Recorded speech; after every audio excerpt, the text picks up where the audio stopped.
In the last lecture, we set up the basic Webpack config. It's far from being finished though. One important thing we have to add up front is to make sure that Webpack automatically appends .js at the end of these imports here, so that it is able to import that correctly. Now, to get it to behave like this, we have to configure it in a certain way. In our Webpack config, on the same level as entry, output, and so on, we add the resolve configuration.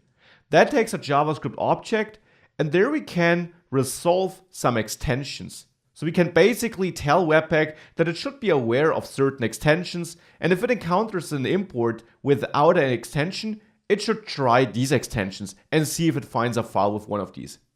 So that's an array of possible extensions, and I want to support .js and .jsx here, so that it will see if it finds a file with that extension if no extension is defined. That's one important thing. Now the next and most important thing are our loaders though, where I want to make sure that we do correctly handle different file types.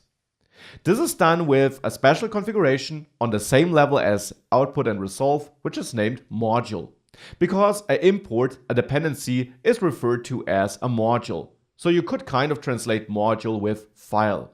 So here we set up what Webpack should do with the individual files. And we control this with a rules array. Now each rule is a JavaScript object. And each rule now needs to first of all test, which means test if a given file, a file Webpack identified, fulfills a certain criteria. This criteria is the file name and is checked with a regular expression. The regular expression commonly checks the file extension. So we could say anything ending with .js, and I have to escape the dot here since we're in a regular expression, and otherwise it would refer to any character.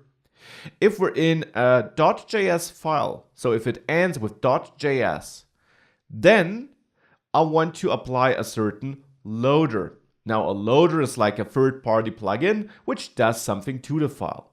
Now for JS files, I also want to add an additional configuration which is exclude, which allows me to exclude certain patterns. Also a regular expression. I only want to check for node modules in the file path. So it shouldn't try to transform anything in node modules, since these are third-party libraries we already do import. We don't want to transform them again, they are already optimized. It should only touch our own files. Now what about this loader though? Well, for JavaScript, we will use the Babel loader. Babel is the de facto standard for transpiling next generation JavaScript to current gen JavaScript. So let's install and configure Babel in the next lecture.